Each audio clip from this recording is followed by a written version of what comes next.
तो आज हमारे पास एक 14 इंच का CRT टीवी रिपेयर होने के लिए आया है और ये अभी फुल डेड है। यहाँ पे इसका प्लग है, इसको मैं एक्सटेंशन बोर्ड में लगाता हूँ। यहाँ पे देखिए, और यहाँ से स्विच को ऑन कर दिया, लेकिन इसमें कोई पावर वावर नहीं आया दोस्तों। यहाँ पे इंडिकेटर आना चाहिए था और यहाँ पे पावर का ऑन ऑफ स्विच है, इसको भी देता हूँ, लेकिन कुछ फर्क नहीं पड़ता है दोस्तों। ठीक है, तो ये पूरी तरह से डेड है और इसको ओपन करता हूँ मैं आपके सामने। इसको स्टेप बाय स्टेप रिपेयर करना बता दूंगा दोस्तों। अगर आपके पास अगर CRT टीवी आ जाए तो आप उसको वापस नहीं जाने दोगे, बल्कि बहुत ही आसानी से रिपेयर कर पाओगे दोस्तों, ये वीडियो देखने के बाद। चलिए जल्दी से मैं इसको ओपन कर लेता हूँ, उसके बाद आपको दिखाता हूँ।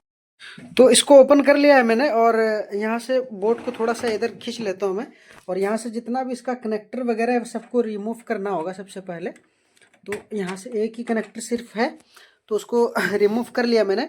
और सर्किट को थोड़ा सा इस तरह से उलट देता हूँ मैं, उल्टा कर देता हूँ, ताकि काम करने में और आपको दिखाने में मुझे सुविधा हो दोस्तों।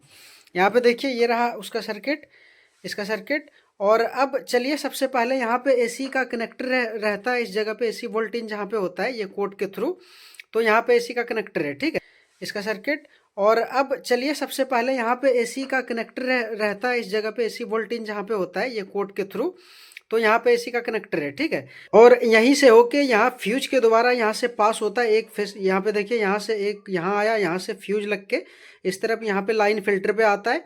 उसके बाद यहाँ पे ब्रिज रेक्टिफायर होके और यहाँ पे DC बनता है वोल्टेज। तो सबसे पहले AC इनपुट वोल्टेज को टेस्ट करना होगा। तो अभी क्या है ना दोस्तों, मैं सर्किट को पूरी तरह से उल्टा नहीं पा रहा हूँ और मेरे एक्सटेंशन बोर्ड से काफ़ी दूर हो जाता है।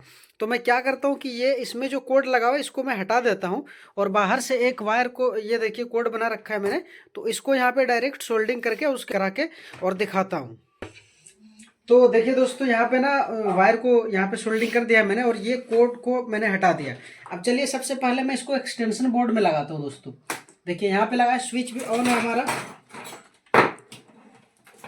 और अब मल्टीमीटर ले लेता हूँ और मल्टीमीटर को AC 600 के रेंज पे सिलेक्ट करके सबसे पहले AC लाइन आपको दिखा देना चाहता हूँ।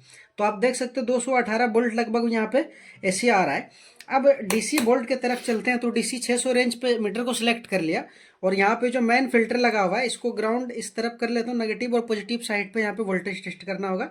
यहाँ पे आप देख सकते हो कोई वोल्ट नहीं है दोस्तों। ठीक है, तो ऐसे कंडीशन में जब भी आपके पास आता है ना, तो देखिए AC फिर से 600 के रेंज में मैंने सिलेक्ट किया और स्टेप बाय स्टेप आपको दिखाता हूँ। बहुत ही बारीकी से समझाने वाला हूँ दोस्तों इस वीडियो आपको।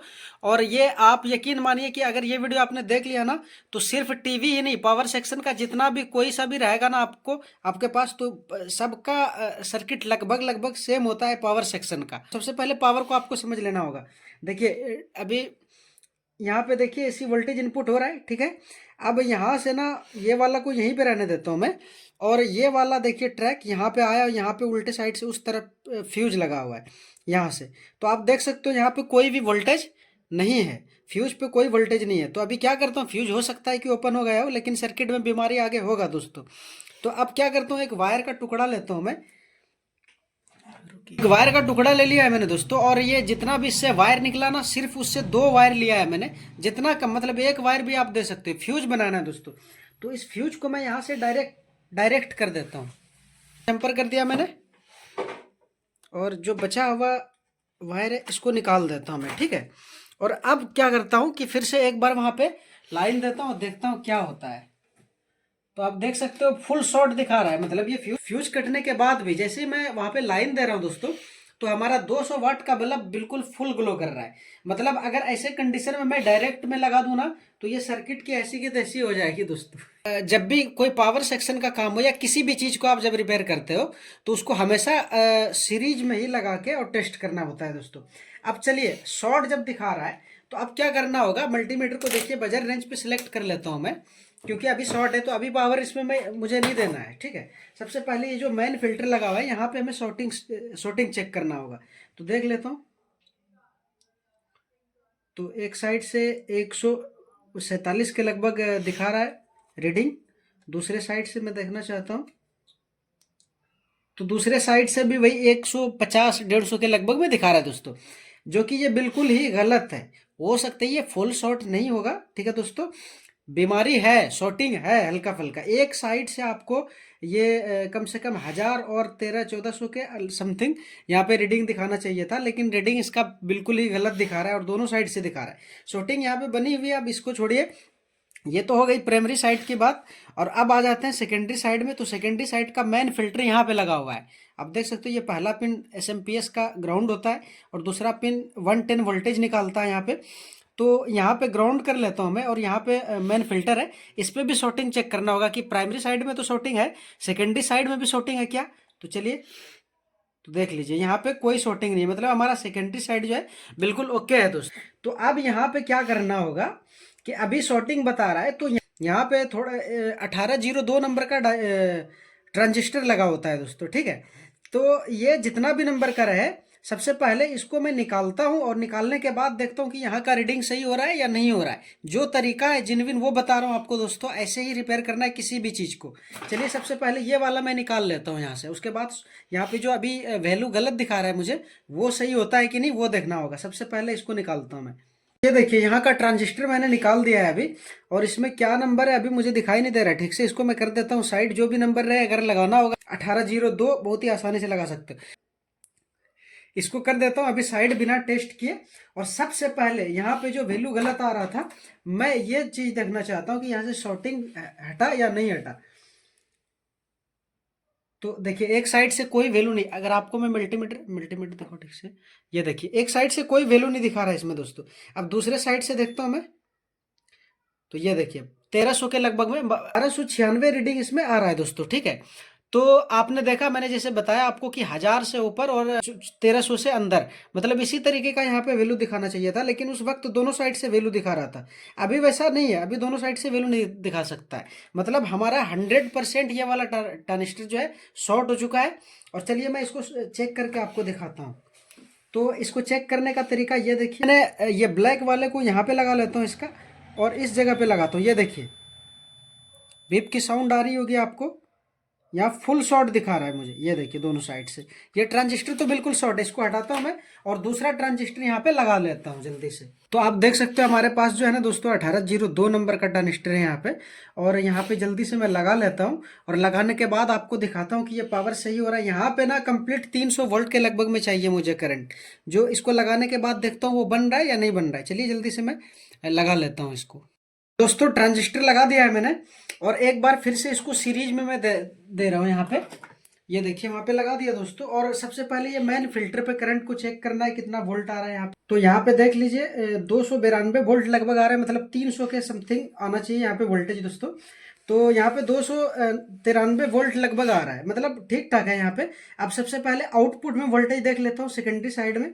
तो एक पिन को, एक प्रोब को मैं ग्राउंड कर लेता हूँ, दूसरे को यहाँ पे इसका सेकेंडरी साइड का जो मेन फिल्टर है यहाँ पे टेस्ट करता हूँ। तो यहाँ पे कोई वोल्ट नहीं है, आप देख सकते हो दोस्तों यहाँ पे कोई वोल्ट नहीं। अब दूसरे मतलब 25-26 वर्टिकल सेक्शन का देखता हूँ, यहाँ पे भी नहीं है, और साउंड सेक्शन का भी नहीं है, रेगुलेटर सेक्शन का भी, मतलब सेकेंडरी साइड में कोई भी वोल्टेज नहीं आ रहा है बिल्कुल भी दोस्तों। अब प्लग को यहाँ से मैं निकाल लेता हूँ, ये देखिए निकाल लिया, और यहाँ पे करंट देखता हूँ जमा हुआ है क्या। तो आप देख सकते हो यहाँ पे धीरे धीरे करंट डिस्चार्ज हो रहा है दोस्तों।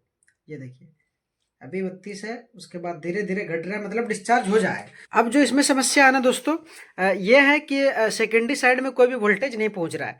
तो सेकेंडरी साइड में जब भी वोल्टेज नहीं पहुंचे और ऐसा समस्या आपके साथ आता है कभी, तो सबसे पहले आपको क्या करना होगा दोस्तों, ध्यान देने वाली बात है कि यहाँ पे ना 15 किलो ओम्स का 2 रजिस्टर लगा हुआ है। एक यहाँ पे, यहाँ से यहाँ, और दूसरा यहाँ से यहाँ।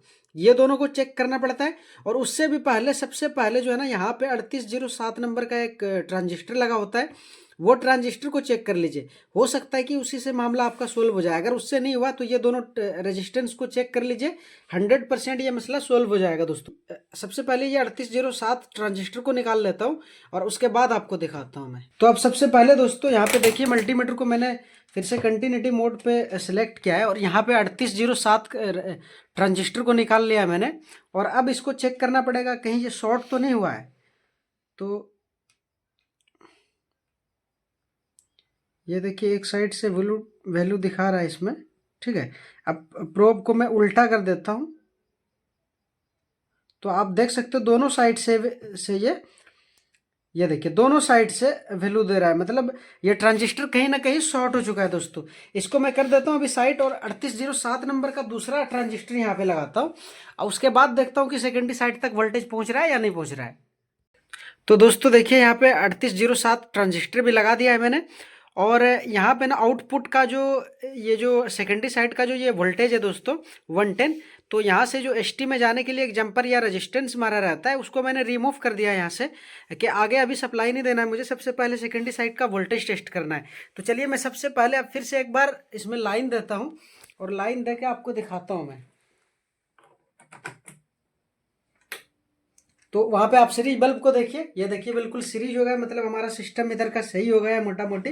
ये देखिए मल्टीमीटर पे आप ध्यान दीजिएगा दोस्तों, यहाँ पे ग्राउंड किया मैंने, और 110 वोल्टेज को टेस्ट करता हूँ। आप देखिए मल्टीमीटर को, तो यहाँ पे 200 के लगभग में वोल्टेज आ रहा है दोस्तों। इतना नहीं आना चाहिए, इतना जो आ रहा है ना ये विदाउट लोड है। अब जब लोड पड़ेगा तो देखता हूँ कितना वोल्ट रह रहा है यहाँ पे।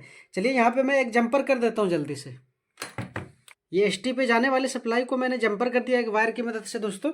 और चलिए एक बार फिर से यहाँ पे मैं इसमें लाइन दे देता हूँ। ये देखिए लाइट जल गया, और अब एक बार वोल्टेज दिखाता हूँ आपको, जहाँ पे 200 के लगभग में वोल्टेज आ रहा था। अब देखना चाहता हूँ कितना वोल्ट है यहाँ पे, नीचे देखो कैब इस पे वोल्टेज। तो आप देख लीजिए यहाँ पे ना 106 वोल्ट लगभग हो गया, मतलब 110 यही होता है वोल्टेज दोस्तों। तो इधर का वोल्टेज पूरा ओके हो गया दोस्तों। अब देखना चाहता हूँ कि इसके स्क्रीन पे कुछ आया या नहीं आया। तो आप देख सकते हो स्क्रीन भी बन गया दोस्तों, मतलब ये मुकम्मल ढंग से टीवी जो है ओके हो चुका है। तो आपने देखा दोस्तों, मैंने आपको स्टेप बाय स्टेप दिखाया इसमें किस तरह से आप पावर सप्लाई को रिपेयर कर सकते हो बहुत ही आसानी से। अगर ये वीडियो आपने कंप्लीट देख लिया होगा, बहुत सारे चीज़ का पावर सप्लाई आप बहुत ही इजी ठीक कर सकते हो दोस्तों। तो वीडियो को लाइक कर दीजिए, चैनल पे अगर नए हैं तो चैनल को सब्सक्राइब करके बेल आइकन को ऑल पे सेट कर लीजिए, ताकि इसी तरह का इन्फॉर्मेटिव वीडियो आप तक पहुंचता रहे। और अगर ये वीडियो आप फेसबुक पे देख रहे हो तो पेज को फॉलो जरूर कर लीजिएगा।